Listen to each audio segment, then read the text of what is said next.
नमस्कार मित्रों, आइए आज चर्चा करते हैं हम मीन राशि वाले जातकों के लिए ये केतु का गोचर किस प्रकार से रहने वाला। राहु के बारे हम पहले वीडियो बना चुके हैं, उनको देखिए आप और उनसे भी लाभ उठाइए। आज हम जो चर्चा चल रही है वो केतु देव की चल रही है और केतु देव को समझना क्यों जरूरी है। जैसे हमने राहु की बात की तो थोड़ा थोड़ा हमने वहाँ केतु के बारे में भी बताया, लेकिन केतु को इसलिए समझना जरूरी है। केतु में और राहु में जमीन आसमान के फर्क है। इनकी मनोवृत्ति अलग है और उनकी मनोवृत्ति अलग है। ये गुरु के स्वभाव को भी लेकर के चलते और मंगल के अकॉर्डिंग काम करते हैं। और इनके पास केतु को जो कहा है ऋषियों ने, वो मोक्ष का कारक कहा है, बैराग का कारक कहा है। ये बैराग की तरफ ले जाता है, मोक्ष की तरफ को आपको ले जाए। आपकी भावना कैसी रहेंगी? आप मोक्ष की बात करेंगे, इमोशनली बात करेंगे, आप वेदांतों की बात करेंगे, आप आध्यात्मिक की बात करेंगे, आप मेडिटेशन की बात करेंगे, आप योग की बात करेंगे, आप अपने शरीर को बनाने की बात करेंगे, अच्छा पुष्ट बनाने की बात करेंगे, जप तप की बात करेंगे, पूजा पाठ की बात करेंगे, क्योंकि केतु महात्मा है, ये आध्यात्मिक है। तो ये आपको इन सारी चीज़ों की तरफ को ले जाएगा। न्याय प्रिय है तो आपकी मनोवृत्ति कैसी होगी। दूसरा, ये मंगल की अकॉर्डिंग काम करते हैं, अर्थात इनका जो नैसर्गिक स्वभाव है वो मंगल जैसा। मंगल क्या है? मंगल ऊर्जावान है।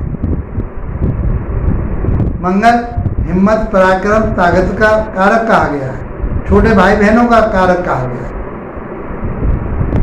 तो इसके पास वो भी चीज़ आएगी। इसके अलावा राहु के पास, केतु के पास एक विशेषता और होती है। जिस घर में बैठते हैं उस घर के कारकत्व को ले लेते हैं, उन गुणों को ले लेते हैं। जिस ग्रह के स्वामी के अकॉर्डिंग काम करते हैं ये, उसके स्वभाव को ले लेते हैं। जिस ग्रह के साथ बैठे हुए हैं उसके गुण स्वभाव को भी ले लेते हैं ये।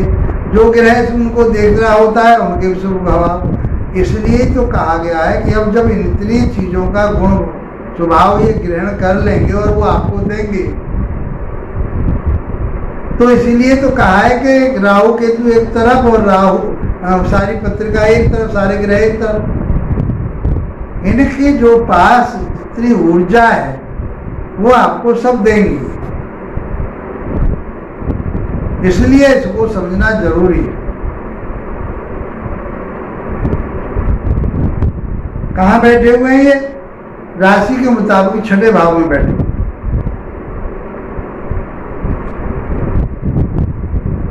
छठा भाव का होता है, रोग का होता है, ऋण का होता है, कर्जे का होता है, शत्रुता का होता है, टेंशन का होता है, कलेश का होता है, झगड़े का होता है। तो यहाँ बैठा हुआ केतु तो अच्छा माना गया, यहाँ बैठा हुआ छठे भाव में मंगल अच्छा माना गया, यहाँ शनि बैठा हुआ हो तो भी अच्छा माना गया, यहाँ राहु बैठा हो तब भी अच्छा माना गया। क्योंकि क्रूर गिरह या बुरे गिरह उन चीज़ों का नाश करते हैं। अब नाश का करेगा? नाश करेगा आपके ऋण का, नाश करेगा आपके शत्रुओं का, नाश करेगा आपके रोग का, नाश करेगा आपकी कलेश का, लड़ाई झगड़े का, इन सब का ये विनाश करने वाला है। तो छठे भाव में केतु को बुरा नहीं माना गया। आपके ऊपर कोई कर्जा चढ़ा हुआ है तो वो कर्जा आपका निकल जाएगा आसानी से। किसी के साथ शत्रुता है, शत्रु स्वयं अपने आप पलायन कर जाएगा, आपके सामने नहीं पड़ेगा। छोटा मोटा कोई रोग है तो आसानी से ठीक हो जाएगा, तो छोटे मोटे उपचार से ही ठीक हो जाएगा। तो आपके लिए तो बहुत अच्छा हुआ। इसलिए इन बातों को समझना जरूरी है। किसी पाखंड में, किसी उन चीज़ों में नहीं आना। बहुत सारे लोग ज्योतिष की खिल्ली उड़ाते हैं, बहुत सारे लोग इसकी मजाक कर रहे हैं, और तो और जो इसके बारे में नहीं जानते वो तो कहते ही हैं, क्योंकि इसमें बहुत सारी मिथ्या बातें डाल दी हैं। ज्योतिष पाखंड नहीं है, जादू टोना टोटका नहीं है। ज्योतिष आपको मार्गदर्शन करने वाला, रास्ता दिखाने वाला एक स्टूल है। तो आपके लिए ये वो औजार है कि जिसके माध्यम से आपको आगे बढ़ाया जा सकता है। क्यों? क्योंकि केतु तप है, मोक्ष की बातें करता है, तप की बातें करता है, ज्ञान की बातें करता है, वैराग की बातें करता है? और आपके अंतर ध्यान की बातें करता है, ईश्वर की तरफ को ले जाने की बात करता है, मेडिटेशन की बातें करता है। बहुत सारी चीजों के पास से ये बातें करवाएगा, उधर ले जाएगा।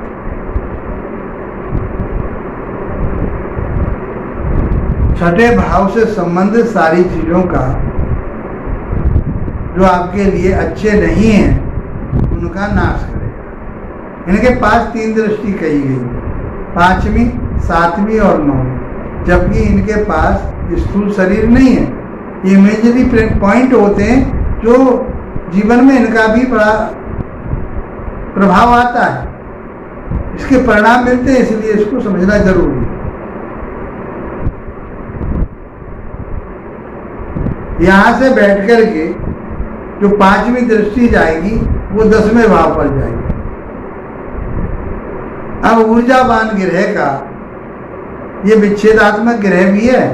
क्यों? क्योंकि वैराग की बातें करता है। मंगल के अकॉर्डिंग इसके अंदर वो तामसी गुस्सा है, क्रोध है, तमोगुण है, क्योंकि वो मंगल अग्नि तत्व का ग्रह है।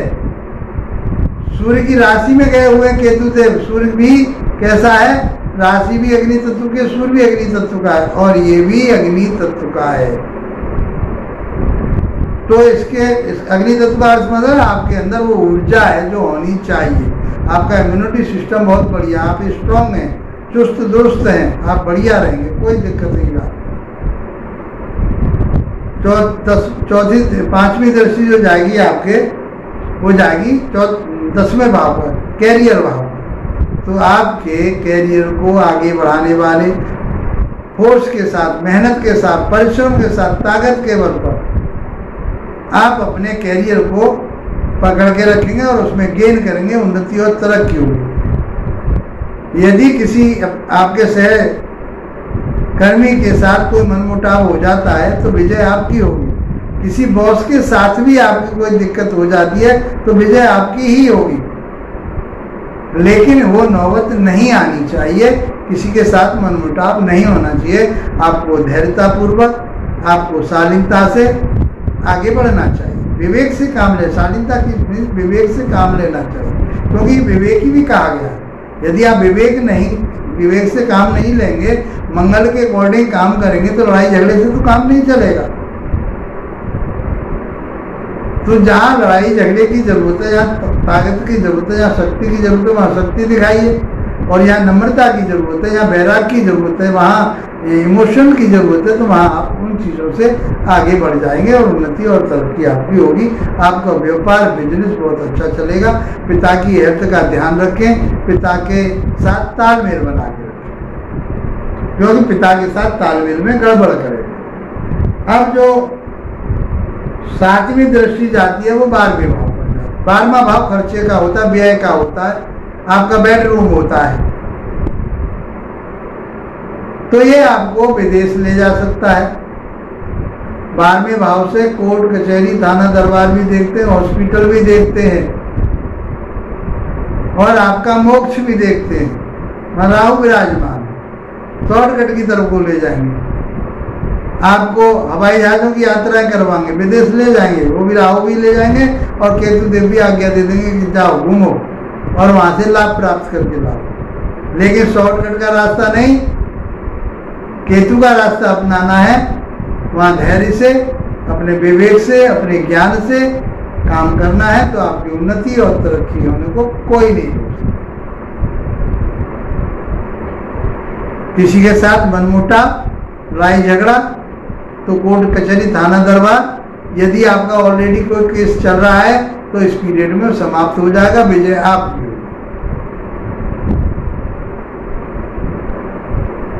हेल्थ इश्यूज कोई चल रहे थे, आप अब ठीक रहेंगे, स्वास्थ्य आपका बढ़िया रहेगा। 9वीं दृष्टि जो जाती है आपके 2nd भाव पर जाती है। 2nd भाव होता है आपका धन का, आपके परिवार का, आपकी वाणी का, बैंक बैलेंस का।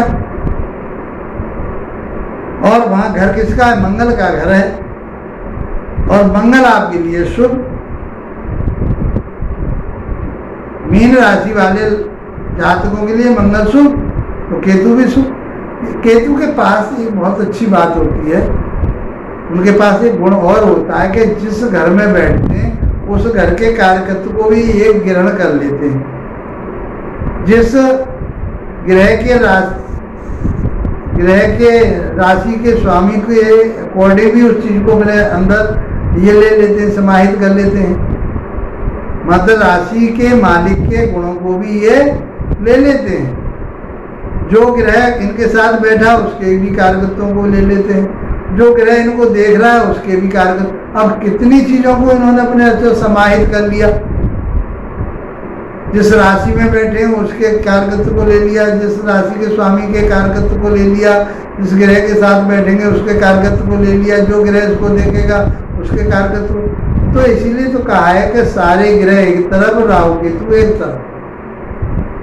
ये आपके लिए बहुत कुछ गेन कराने वाले हैं। गेन का कारक आ गया, उन्नति तरक्की का कारक आ गया, ये आपको आगे बढ़ाने वाले। विदेश जाना चाहते हैं जाइए, कुछ वहाँ धंधा पानी करना चाहते हैं करिए, वहाँ से लाभ उठाइए, लेकिन विवेक के साथ, बुद्धि विवेक के साथ आपको काम करना होगा। बात हम कर रहे हैं आपके परिवार की, वाणी की, बैंक बैलेंस की। यदि आपने अपनी वाणी को क्रूर किया, गुस्सा वाली वाणी आपके अंदर आई, तमोगुण वाली वाणी हुई आपकी, तो आप समझ लीजिए कि परिवार में विद्रोह होगा। जब विद्रोह होगा तो आप विच्छेदात्मक रूप से अलग हटेंगे, उनसे अलग रहेंगे, बैंक बैलेंस में दिक्कत आएगी। और यदि आप सात्विक विचारधाराओं से, नैतिकता से और विवेक से काम लेते हैं तो मैं समझता हूँ कि आपके लिए धन प्राप्त होगा, परिवार में बढ़ोतरी होगी, उन्नति होगी, तरक्की होगी, आपका मान सम्मान बढ़िया बना रहेगा। और आप पूजा पाठ में लगेंगे, क्योंकि वास्तुशास्त्र के अनुसार सेकंड भाव नॉर्थ ईस्ट का आ गया है, तो आपके लिए। और नॉर्थ ईस्ट धर्म कर्म का भाग है, धर्म कर्म का हिस्सा कहा गया है।